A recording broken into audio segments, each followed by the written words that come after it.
കുട്ടിയടത്ത് വിലാസിനി സംസാരിക്കുകയാണ്. MT ഓർത്തെടുക്കുകയാണ്. അതിലേക്കാണ്.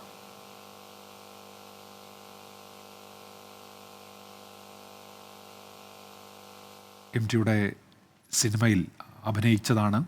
പിൽക്കാലത്ത് അത് അവരുടെ മേൽവിലാസമായി മാറുകയായിരുന്നു. ആ ശബ്ദത്തിൽ ചെറിയൊരു സാങ്കേതിക പ്രശ്നമുള്ളതുകൊണ്ട് ഹാഷ്മി താജ് ഇബ്രാഹിം തുടരുന്നുണ്ട്. ഹാഷ്മി, കുട്ടിയടത്ത് വിലാസിനി ഇപ്പോൾ സംസാരിക്കുകയാണല്ലോ. അവിടെ വിതമ്പുന്നുണ്ടായിരുന്നു അവർ. ഉറപ്പായും ഒരുപാട് ഓർമ്മകൾ കുട്ടിയടത്ത് വിലാസിനോട് മനസ്സിലേക്ക് ഇരമ്പിയെത്തുണ്ടാകണം. സ്വാഭാവികമായും MT വാസുദേവൻ നായരുടെ അവിടെ ഒരു നോക്ക് കണ്ടതിന് ശേഷം കരയുന്നുണ്ടായിരുന്നു വിലാസിനെ. ഇപ്പോൾ മാധ്യമങ്ങളോട് സംസാരിക്കുകയാണ്.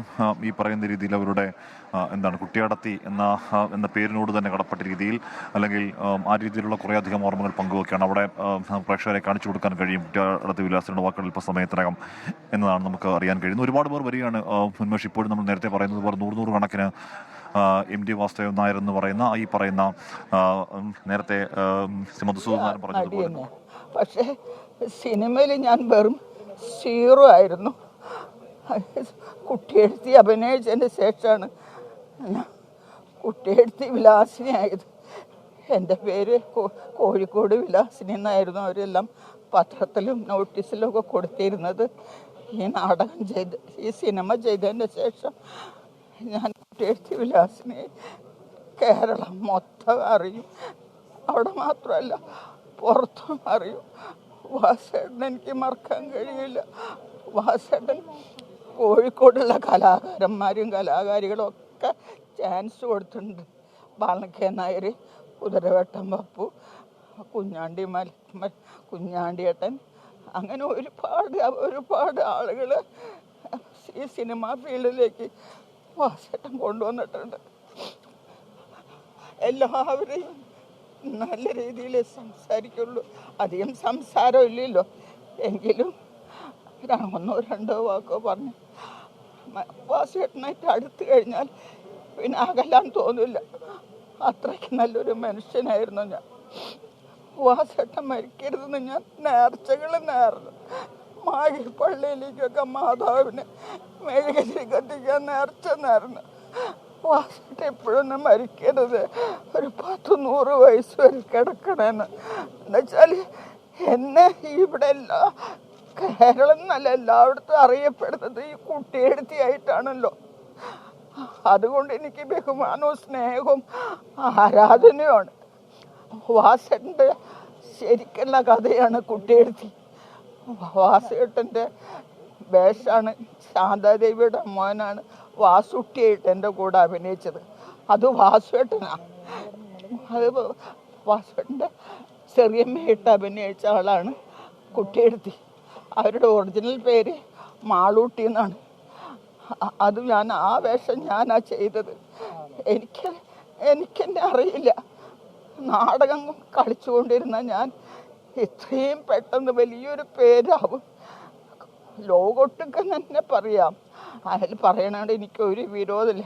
എവിടേക്കൊക്കെയോ പോയിട്ട് അവിടെ നിന്നൊക്കെ എനിക്ക് പേപ്പർ വന്നിട്ടുണ്ട്. ഹിന്ദി, ഇംഗ്ലീഷ്, തമിഴ്, കന്നഡ എല്ലാത്തിലും വന്നിട്ടുണ്ട്.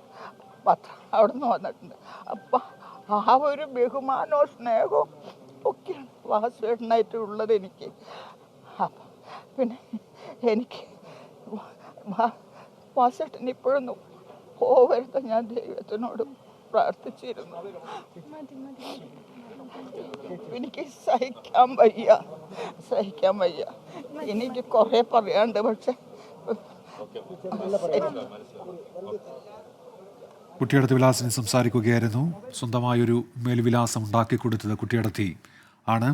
അത് MT ആണ്. അതുകൊണ്ട് MTയുമായി ഉണ്ടായിരുന്ന വൈകാരിക അടുപ്പത്തെക്കുറിച്ച് സംസാരിക്കുമ്പോൾ അവർ വിതമ്പുന്നുണ്ടായിരുന്നു. അങ്ങനെ ഒട്ടേറെ പേർക്ക് മേൽവിലാസം ഉണ്ടാക്കി കൊടുത്ത, സിനിമയിൽ അവരുടെ ചുവടുകൾ ഉറപ്പിച്ചു നിർത്തിയ സിനിമാ മേഖലയിൽ ഇടപെട്ട വ്യക്തി കൂടിയായിരുന്നു MT.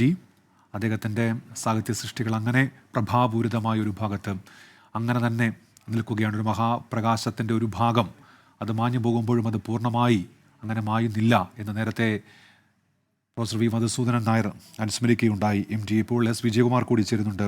വിജയകുമാർ, നമ്മൾ ഈ സ്കൂൾ ക്ലാസ്സിലൊക്കെ പഠിച്ച ഒരു കഥയുണ്ട്, നിൻ്റെ ഓർമ്മയ്ക്കെന്ന് പറയുന്നത് നമ്മൾ അവിടെ പഠിച്ചതാണ്. ഈ കുട്ടിക്കാലത്തെ അനുഭവങ്ങളൊക്കെ എത്ര തീക്ഷ്ണമായിട്ട് നമ്മുടെ ഉള്ളിൽ നിലനിൽക്കുമെന്ന് കാണിച്ചു തന്ന ഒരു കഥയായിരുന്നു. അതിനൊപ്പം തന്നെ മനുഷ്യ ജീവിതത്തെ സംബന്ധിച്ച വലിയ ദർശനങ്ങളൊക്കെ മറുഭാഗത്ത് അദ്ദേഹത്തിൻ്റെ കൃതികളിലൂടെ നമ്മൾ വായിച്ചെടുക്കുകയും ചെയ്യുന്നുണ്ട്. അപ്പോൾ അങ്ങനെ നോക്കുമ്പോൾ വിശ്വസാഹിത്യത്തോട് കിടപിടിക്കുന്ന നിലയ്ക്കായിരുന്നല്ലോ എൻ്റെ എഴുത്ത് തുടക്കം മുതൽ തന്നെ. വിജയകുമാർ, ഉന്മേഷ്, എം ടി വാസുദേവൻ നായരെ പറ്റി നമ്മൾ ഈ ദിവസങ്ങളിലൊക്കെ ഇപ്പോഴൊക്കെ ഇങ്ങനെ ചർച്ച ചെയ്യുമ്പോൾ അദ്ദേഹത്തിൻ്റെ ഏതെങ്കിലും ഒരു മേഖലയെ പറ്റി മാത്രം പറഞ്ഞു പോകാൻ കഴിയില്ല. അദ്ദേഹം സാഹിത്യ സാംസ്കാരിക ലോകത്ത് ഇടപെട്ട എല്ലാ രംഗത്തും അദ്ദേഹത്തിൻ്റെ തൊട്ടതെല്ലാം പൊന്നാക്കിയെന്ന് സാധാരണഗതിയിൽ പറയാറുള്ളത് 100% എം ടിയുടെ കാര്യത്തിൽ അർത്ഥപൂർണമാകും. ആ നിലയ്ക്കാണ് അദ്ദേഹത്തിൻ്റെ ചെറുകഥകളാവട്ടെ, നോവലുകളാവട്ടെ, തിരക്കഥയാവട്ടെ, അദ്ദേഹം സംവിധാനം ചെയ്ത സംരംഭങ്ങളാവട്ടെ, നാടകം, ബാലസാഹിത്യം, സഞ്ചാര സാഹിത്യം,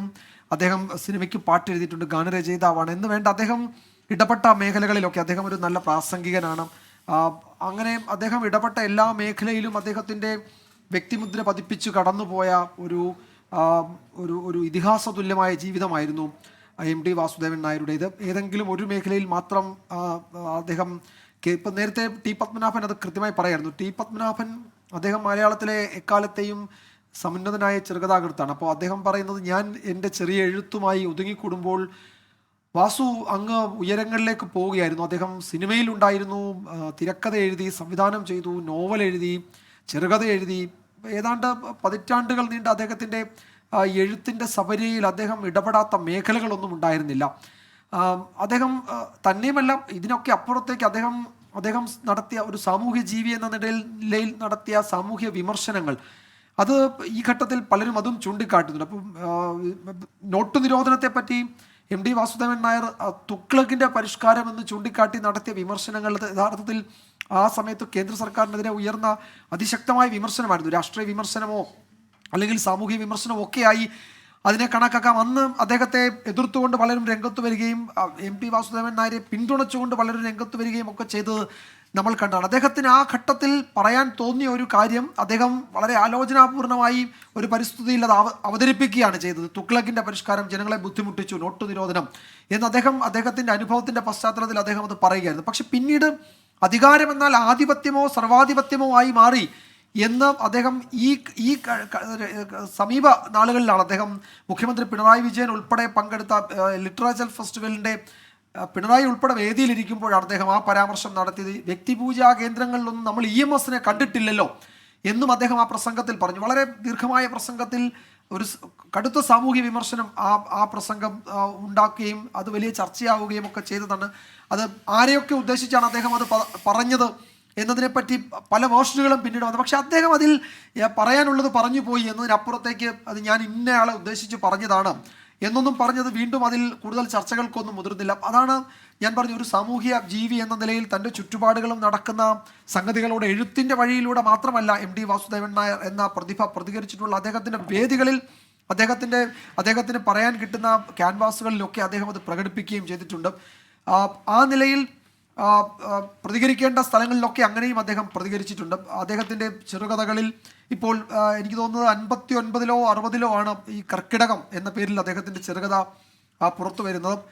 അത് യഥാർത്ഥത്തിൽ നമ്മൾ എത്രയോ തവണ ആ ചെറുകഥ വായിച്ചിട്ടുണ്ട്. അതായത് അത് വായിച്ച് പൂർത്തിയാക്കുമ്പോൾ കരയാതെ അതിൻ്റെ വായന പൂർത്തിയാക്കാൻ കഴിയില്ല. അക്കാലത്തെ സാമൂഹിക ജീവിത സാഹചര്യത്തിൽ പട്ടിണി എന്ന് പറയുന്ന ഒരു സാമൂഹിക യാഥാർത്ഥ്യത്തെ ഒരു സ്കൂൾ വിദ്യാർത്ഥി എങ്ങനെ നേരിടുന്നു എന്നതാണ് കർക്കിടകം. അതിലെ ഉണ്ണി എന്ന കുട്ടി നമ്മളുടെ മുന്നിൽ വരച്ചിടുന്നത്. അപ്പോൾ ഉണ്ണി പട്ടിണിയാണ്. അച്ഛൻ മാസത്തിൽ ആദ്യം അയച്ചു കൊടുക്കുന്ന തുകയിൽ നിന്ന് 2 അണയാണ് ഉണ്ണിക്ക് അമ്മ കൊടുക്കുന്നത്. അത് തീർന്നാൽ പിന്നെ ഉണ്ണിയുടെ ഉച്ചഭക്ഷണം എന്നത് പട്ടിണിയും പച്ചവെള്ളം മാത്രമാണ്. അതിൽ ഒരു ഭാഗത്ത് പറയുന്നുണ്ട്, മഴക്കാലമായാൽ പിന്നെ ദാഹിക്കില്ലല്ലോ, വിശപ്പ് മാത്രമല്ലേ ഉള്ളൂ എന്ന്. അപ്പോൾ മഴക്കാലമായാൽ ഈ വിശപ്പിൻ്റെ ആധിക്യം കൂടും. അല്ലെങ്കിൽ വേനൽക്കാലത്താണെങ്കിൽ വെള്ളം കുടിച്ച് വയറ് നിറയ്ക്കാം. മഴക്കാലത്ത് വെള്ളം കുടിക്കാനും കഴിയില്ല, മഴയാണ്, ദാഹിക്കില്ല. അപ്പോഴെങ്ങനെ വെറുതെ വെള്ളം കുടിക്കും എന്ന് പറയുന്ന കഥാപാത്രം. അപ്പോൾ പട്ടിണി അക്കാലഘട്ടത്തിൽ എങ്ങനെയാണ് നമ്മളുടെ സമൂഹത്തെ ബാധിച്ചത്, അവിടെ അതൊരു കുട്ടിയുടെ ജീവിതത്തെ എങ്ങനെ മാറ്റിമറിച്ചു, ആ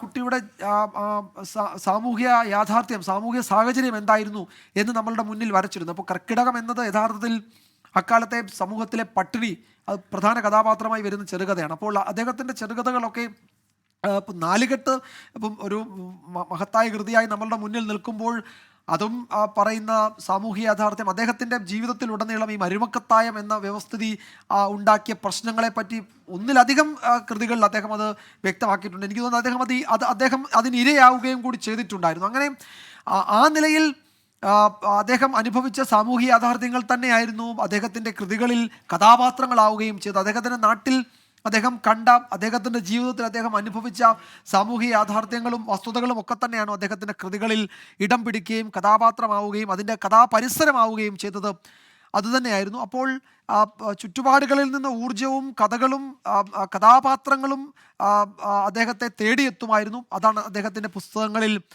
ഉണ്ടായിരുന്നത്. അദ്ദേഹം ഒരു സമയത്ത് പോലും ഒരു പ്രസാധകൻ്റെ എഴുത്തുകാരനായിരുന്നില്ല.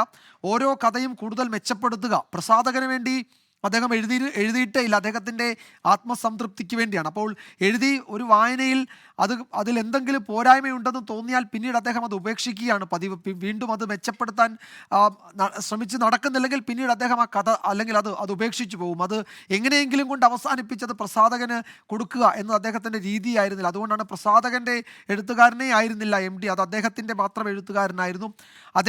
അദ്ദേഹത്തിൻ്റെ ആത്മതൃപ്തിക്ക് വേണ്ടി അത് അദ്ദേഹം പലപ്പോഴും പറയുകയും ചെയ്തിട്ടുണ്ട്. അപ്പോൾ അതിനുവേണ്ടി അദ്ദേഹം എഴുതുകയാണ് ചെയ്തത്. ആ നിലയിൽ അദ്ദേഹത്തിന് ഓരോ കഥകളും ഓരോ നോവലും ഓരോ സൃഷ്ടിയും അടുത്തത് ഇതിനേക്കാൾ മെച്ചപ്പെടുത്തുക എന്നതായിരുന്നു അദ്ദേഹത്തിൻ്റെ ലക്ഷ്യം. അങ്ങനെ മെച്ചപ്പെടുന്നില്ലെന്ന് അദ്ദേഹത്തിന് തോന്നിയാൽ അത് അദ്ദേഹം അവിടെ വെച്ച് അവസാനിപ്പിക്കുകയും ചെയ്യും. അതുകൊണ്ട് MD വാസുദേവൻ നായർ എന്ന ഒരു പ്രതിഭ ഇപ്പോൾ അദ്ദേഹം ഒഴിച്ചിട്ട വലിയ കസേരയിലേക്ക് ആരെങ്കിലും ഇരിക്കാൻ വരുമെന്ന് നമ്മൾ കരുതുന്നില്ല. ഇപ്പോൾ നേരത്തെ മധുസൂദനൻ നായർ അത് ശരിയായി സൂചിപ്പിക്കുകയും ചെയ്തു. നമ്മൾ പല മരണങ്ങളും സംഭവിക്കുമ്പോൾ നികത്താനാവാത്ത ശൂന്യത എന്നൊക്കെ പറയും. പക്ഷേ അക്ഷരാർത്ഥത്തിൽ നമ്മളത് ഈ ദിവസങ്ങളിൽ ഇന്നലെ വൈകിട്ട് തൊട്ട് നമ്മൾ ഈ പറയുന്ന ഈ 11:30 വരെയുള്ള സമയത്ത് അത് അനുഭവിക്കുകയുമാണ്.